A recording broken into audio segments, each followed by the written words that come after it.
Astrocartography or relocation astrology is a discipline in astrology that puts your birth chart on the map of the world. When you use this tool, you're able to see where different planets based on your birth chart are activated or have a greater influence in different parts of the world. And when you use this tool, you're able to strategically work with different energies in your chart and activate them by either traveling or immersing yourself in the culture where that specific planetary line is going through. So in this video, I'm going to be sharing my own personal experience of living under my Midheaven Venus line. And I'm also going to be sharing some tips with you. So whenever you look at your astrocartography chart, you can be better equipped and know exactly what to expect specifically to this Midheaven Venus line. So guys, I am editing this video and I just realized that the whole video, my hair is crazy. So yeah, you enjoy that. Please don't make any comments about that. The irony, we're talking about Venus and the hair is just doing its own thing. Anyways, enjoy the video. If you'd like to learn more about cultivating self-confidence and leading a feminine-centric lifestyle, then please make sure to subscribe and check down the description box below for free resources, my Venusian Woman course. And if you're new here, my name is Silvana. I am the founder of Venusian Woman. And yes, you might know this name, Venusian Woman. This name of my brand is actually very connected to my journey living under my Venus line. So I lived under my Venus line, the midheaven point of the Venus line, for about a year and a half. And everything that I'm gonna be sharing with you guys in this video is basically the wisdom that I was able to get retrospect after the year and a half living there. When I was in it, I wasn't really aware of it, and that oftentimes happened to me whenever I look at very big astrological transits or wherever I'm exploring like movement or relocation astrology. It's usually after the event that I'm like, okay, I see all the themes now. And I think this is the best way of both learning astrology and also deepening your own understanding of yourself. So let's begin by kind of going over my story of how I ended up living in my Venus line. So this is funny because it was not a planned movement at all. It just kind of happened, and it happened because of love. So the Venusian themes already started kind of being activated even before that. I had been exploring astrocartography for a few years now, but I kind of like saw where I was living at the time a few years ago, and I was like, oh, okay, I'm basically close to no real lines, so it's okay. I saw the places that I wanted to visit and what lines were going there, but I never really memorized it or paid too much attention to it. So whenever I had the opportunity of moving, I did not know that I was actually moving not only to my midheaven Venus line, but I was moving very close to the Zenith. So the energy of this specific Venus midheaven line was very concentrated near the city where I was living. So what ended up happening is that I traveled back to my home country, and over there, when I was living in the United States at the time, when I went back to my home country, I met somebody who was from another country, and we kind of fell in love. And then as we were planning things together, we decided to move together to Costa Rica. So that's how I kind of got pulled into Costa Rica, which is where my Venus Zenith was through love. So that of itself really piqued my curiosity because I saw the very strong Venusian themes even before I moved to that area. So it was almost, feels to me like the area kind of pulled me. Instead of me choosing to go there, it felt like an attraction just because of the way that all the events happened there. So the first things that I noticed was how I was being treated by other people around me. So the midheaven is the highest point in our birth chart, right? And I happen to have Venus as my highest planet. So I have Venus in Taurus in my 9th house in Placidus house system, and in my 10th house on whole house system. So it's a different conversation, but just so you know, like where is it? But that is the highest planet I have on my birth chart. So it's a very strong influence, and it's also very visible in my life, like in my public life. Now, when I first got to Costa Rica, what I noticed was that I mean, that's part of the culture as well, but everybody was extremely nice to me. Everybody was very welcoming, very warm, like the locals. That's right. The locals were very warm. And it felt really nice because as I, settled there, I thought that was gonna be like a permanent home for me at the time. I did an actual move. Like I uprooted my life in Colorado. I sold everything. I like got rid of everything. And then I just packed everything that I had left on 3 suitcases and then moved over there. So it was a very emotional time for me because of the amount of change. But it was very nice once I got there, just because wherever I went, people had this friendly nature. So a few months into living there, every time I would go to the supermarket, I was like greeted by name. This is a pretty big supermarket where it's like, good morning, Silvana. Hello, Silvana. So there was this like very visible thing where the moment I walked in, there was like 3 or 4 people that were greeting me immediately. And I didn't notice that there was this like magnetic pull that I had whenever I walked into public spaces and public places. Now, the most significant relationships that I was able to develop there were with women.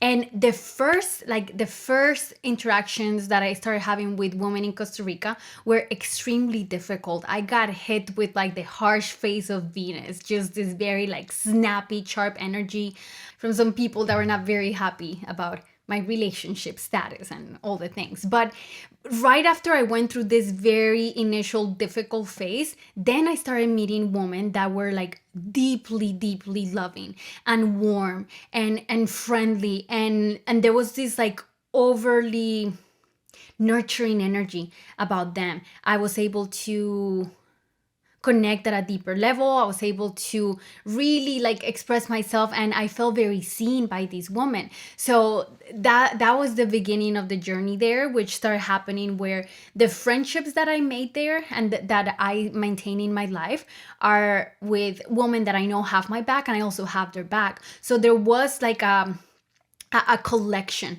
of female friendships that I got to experience in this area. Something very interesting that also happened under that Midheaven Venus line was that I started working exclusively with women.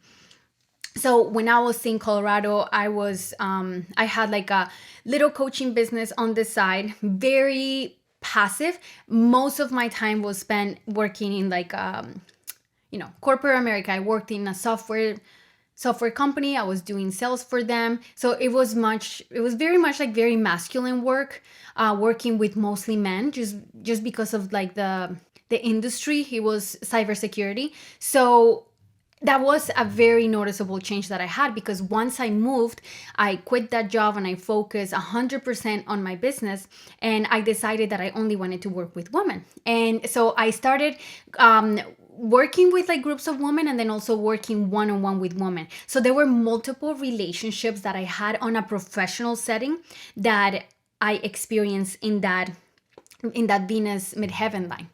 Now, because I was exploring Venus after I got back and looking at everything that had happened, I also looked at my Venus return chart.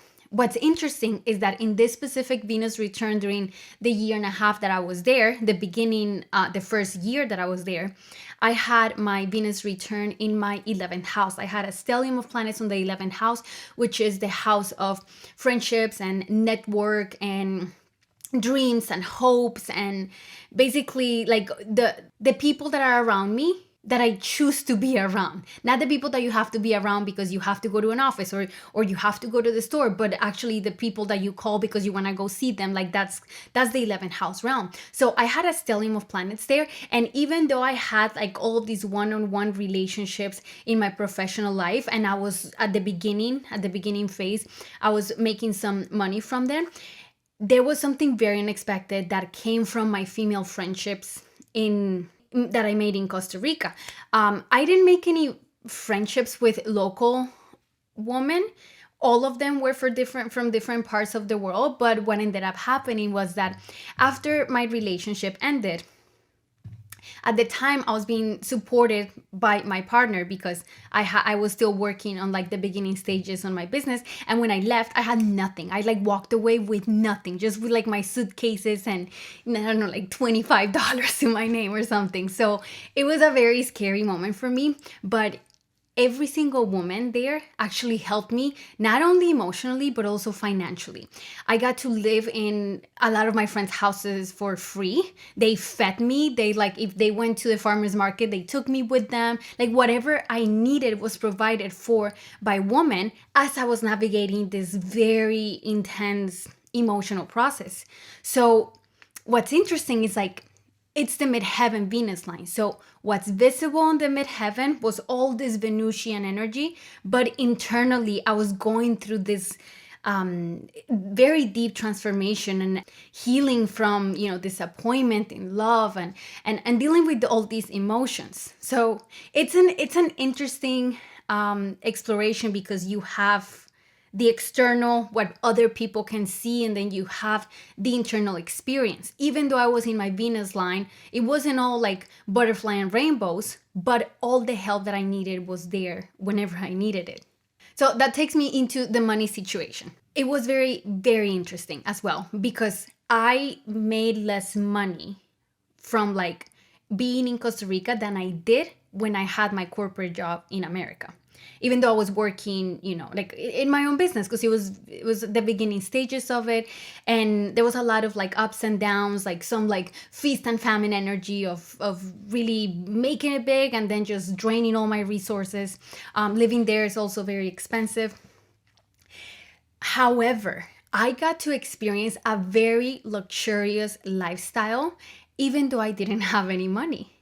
So there it is again, that Venusian themes, but it's almost like externally looked that way, because I was in the most beautiful homes, the most beautiful cabins, surrounded by nature, ocean views, mountains, just all this absolutely, like, magical experience. My days actually got a lot slower whenever my business was struggling. Instead of trying to do the masculine hardcore American way of, like, I'm gonna go harder, I'm like, all right, let me surrender and see what this experience wants to really teach me and give me, because I felt like I was doing everything that I could to make things work, but they were not working. However, I was still being taken care of and being nourished by life.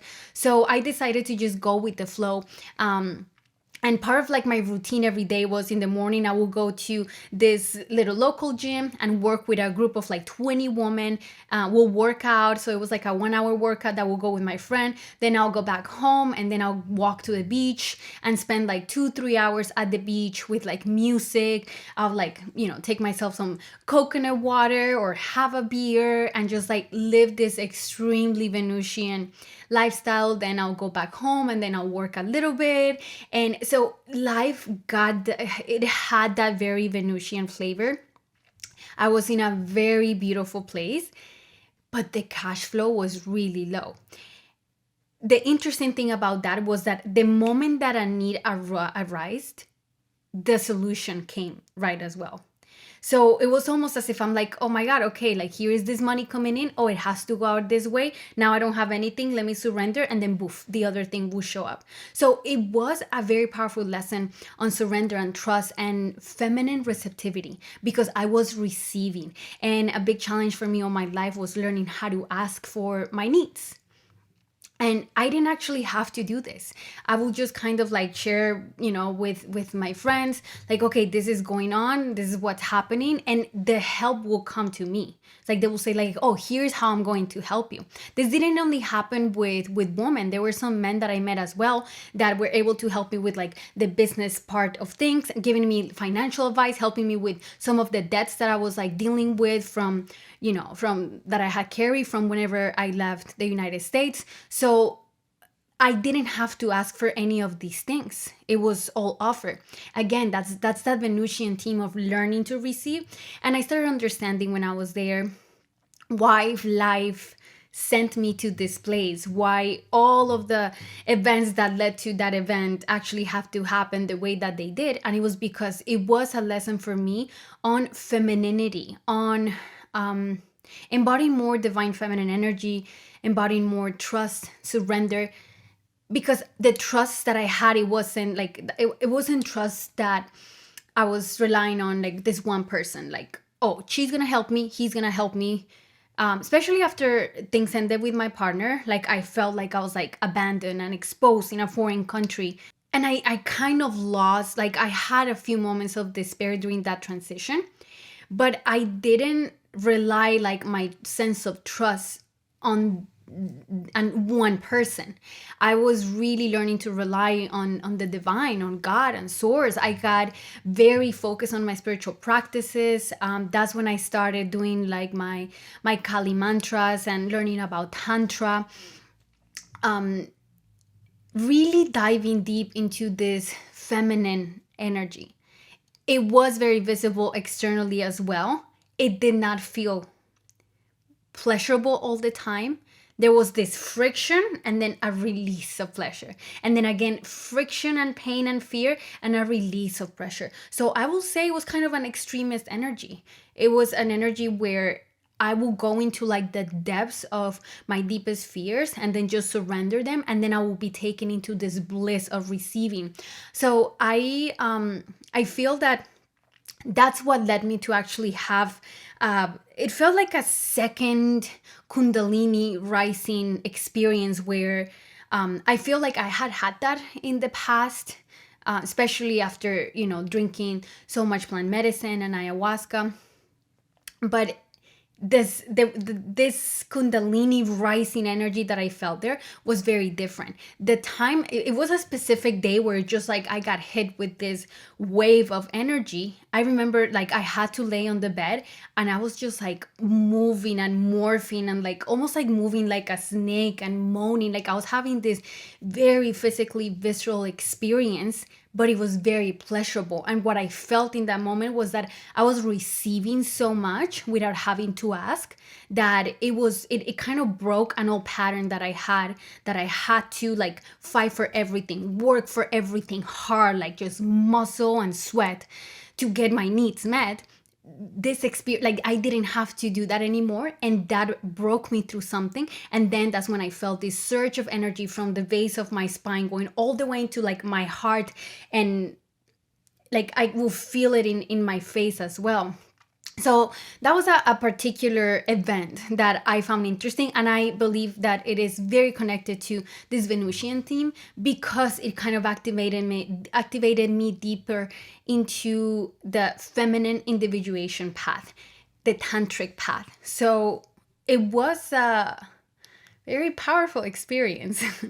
Something else that I noticed was that after a while, I was pursued by men, but it was very different kind of men that I had like from like the past.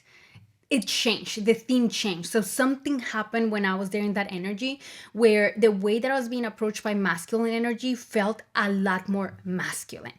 Like it was more serious, not serious, serious, not the word, more like grounded, little bit more present and more direct. Like it was like a boom, this is my proposal, this like I'm pursuing you. Like that directness was also very paradigm shifting. I would say that's the most appropriate word, because it raised the bar for me tremendously.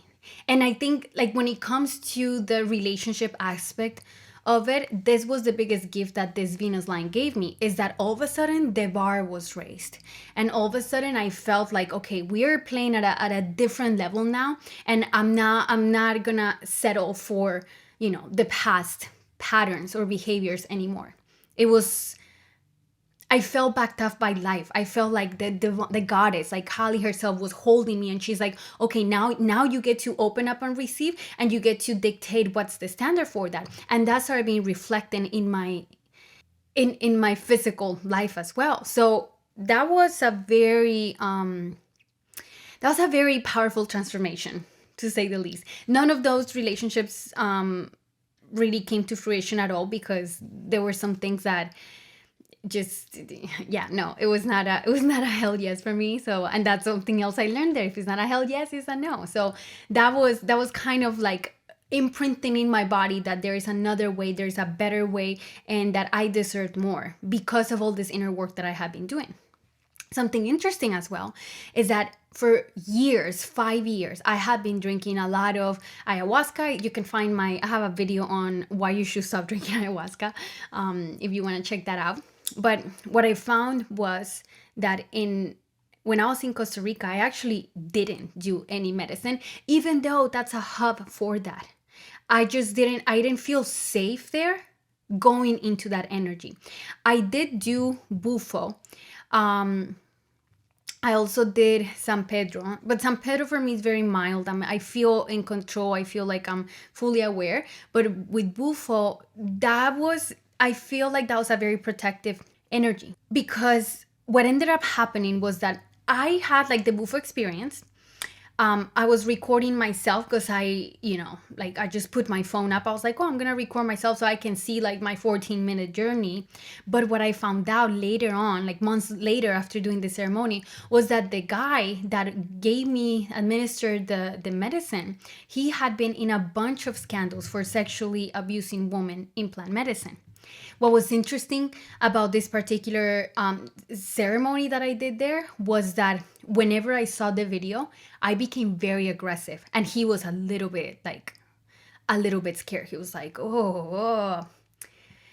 At the time, I was like, oh my God, that was crazy. That was some intense energy. But in retrospect, knowing what I know now, and like finding out that he was abusing women in this state, I realized that was a protection.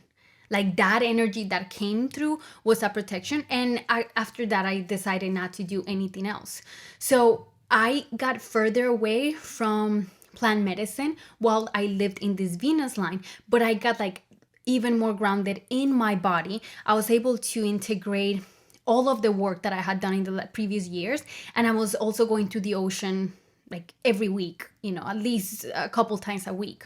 So being completely immersed in nature, I think had a very strong impact on the integration process. And being right under this Venus line, it was an activation and an initiation for me, not only into my own personal journey of Tantra and like the female individuation path, but it was also an initiation into the work that I'm meant to do in the world, because I realized that I definitely want to work with women.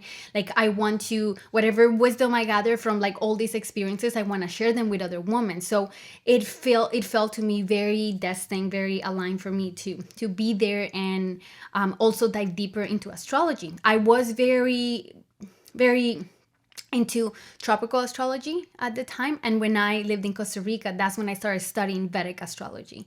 So Vedic astrology it changed my life, because it opened me up to this brand new world that was able to mix astrology with tantra, with all my spiritual practices, and with very practical things in life. So it was just absolutely perfect, and I felt like I solidified my role in the world as I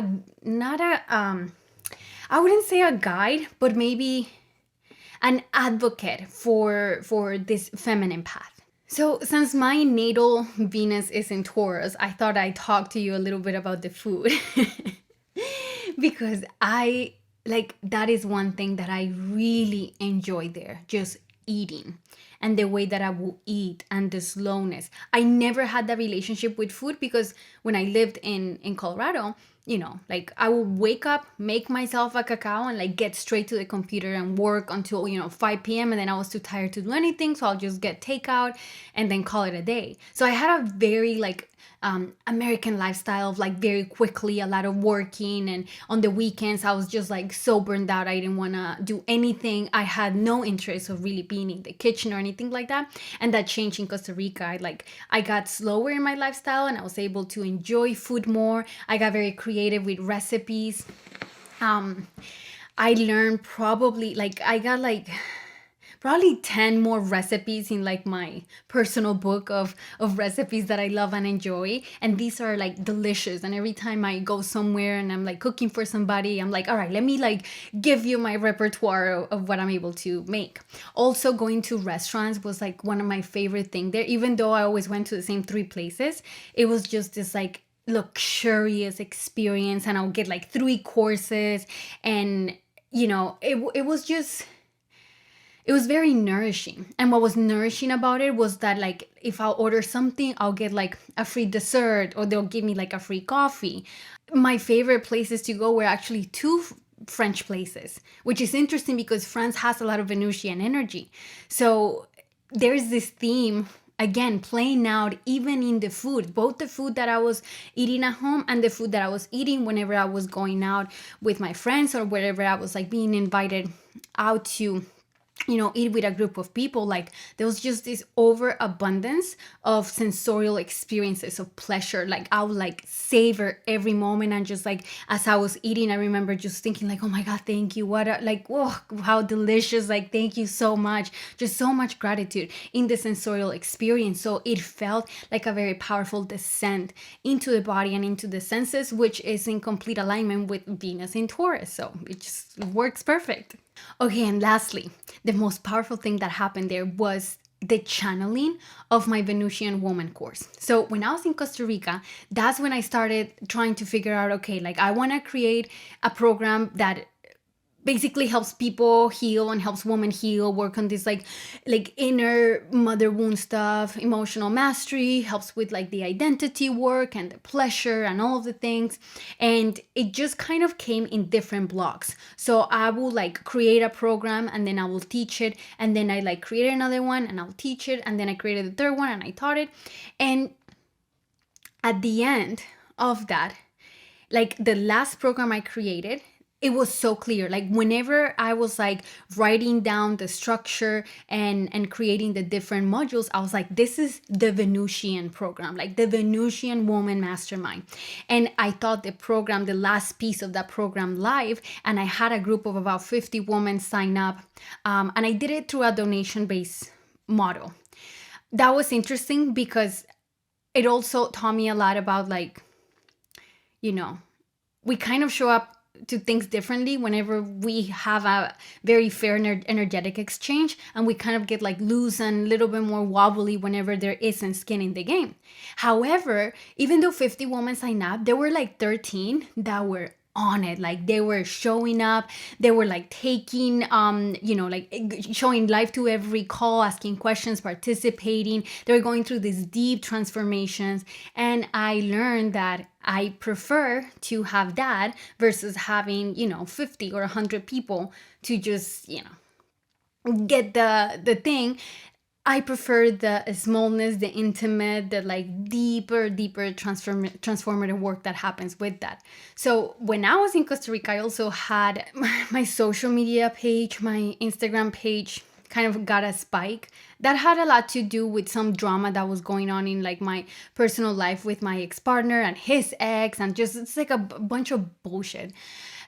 So whenever I got back to the States and I settled down here and everything, I decided to delete that. And I deleted that, which was basically my main source of income, because I would just, sell live classes and programs and workshops through Instagram. And I decided to move here through YouTube, just because of the depth and how deep I can go into the subjects. And I'm a depth person, not like a move quickly thing. So this whole like Venusian woman program, it got downloaded in different pieces. And whenever I left Costa Rica and I saw what I had created, I realized that I had this like master program.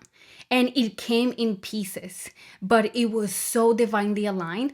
And I actually lost interest in like creating new programs. I didn't want to, because I'm like, no, this is it. Like, this has all the gold that I have to teach. It has all the gold of the experiences that I've learned. Like, I've extracted gems from like my own healing journey with the medicine, healing from childhood trauma, all of these things, and put it into this program. So because of that program, I like completely rebranded myself. At the time, I was just working under my name. I was like, oh, Silvana Isaza coaching. I stopped coaching and I just focused on this program, and it became the Venusian Woman online program. And I changed my website as well, and it's just like Venusian Woman. That's my brand. And that was the biggest gift that I received from living under this Venus MC line. And the MC oftentimes is like not only how we are seen in the world, but the gift and the service that we give to the world. It's like our status, how other people perceive us. So it is in full alignment with that. And I'm just it was just such a beautiful process to experience. I love that, like I didn't keep all of the friendships that I made in Costa Rica, but the ones that I kept are like very good, solid friendships, and we're still in touch. And there's like plans of maybe seeing each other in the future. So this was a very beautiful gift that I received there in terms of the feminine energy that entered my life, in terms of like learning to raise my standard. I learned a lot about self-love, self-esteem, like cultivating confidence, from like true confidence that you can feel in your root chakra and just like radiates out. So this was a very powerful place for me. I know the video is getting a little long, but before I forget, there was something interesting that happened too, and is that I got to collaborate with some brands, do like trades. We will trade for, like, they needed a model, and I modeled for them, and I got like jewelry in exchange. I got clothes in exchange for modeling as well. These like local brands, local artisans. So that was very Venusian in nature as well, just like clothes and fabrics and slow fashion and handmade jewelry pieces. So it was just so beautiful to be able to live in this way. And what was more beautiful about it was the fact that I wasn't just like buying all these things, going to a restaurant and like just, I wasn't in this like giving energy through money. It was a lesson about surrender and receiving, and that is the lesson of Venus, is the softness to receive, and the softness to receive that comes at the price of that internal hardness that we do whenever we choose to love ourselves, which is extremely difficult to do. It's a very painful process. So if you want a Venusian lifestyle, if you want to bring more of these beautiful qualities into your life, it starts within. And if you have been interested about traveling to your Venus line, definitely take a look. If for some reason you cannot travel, you can actually incorporate different elements of the cultures where your Venus line is at to bring that into your life. So I'm going to leave you guys with that. What's next for me is I am going to travel to my Venus descendant line. That's also, it's called like the marriage line, but it's not necessarily the marriage line. It's basically where you get to create deeper one-on-one relationships with another person. The reason why I want to do that is because that feels closer to like my ascendant line, which is that internal sense of self, of like internal love. But my ascendant Venus line is like in the middle of the ocean. So there's no way I can travel to it. So I'm going to go to the Venus descendant line in the next few months. I will share on here as soon as I get there. I think what I'm going to do when I get there is just do like a live blog where I'm documenting what is going on as it's happening. Now that I'm aware that that's where I'm going with this Venus Midheaven line, I didn't know that that's where I was going. I was only able to extract all of that looking in retrospect, and I think that that's the magic of it, and the magic of astrology and of this discipline of astrology, that's astrocartography. So yeah, that was my experience in my Venus Midheaven line. I gave you everything, that I could think of that would help you make a decision on whether to travel to your line. And if you want to get a reading with me to find out your astrocartography map, I mean, you can get one free online, but the way that I like to do it is looking at your birth chart, looking at how your Venus is behaving, and then casting a Venus return chart, and then doing the astrocartography. I feel like that gives us a really good picture of everything that happened, and that's how I was able to just connect all the dots, looking at my birth chart, looking at my Venus return chart, and then looking at the astrocartography. So if you want to get a reading with me, I'm going to leave a link on the description box below so you can book it. And otherwise, let me know if you have traveled to your Venus line, if you're interested, curious, or have any questions, and I'll see you guys next time.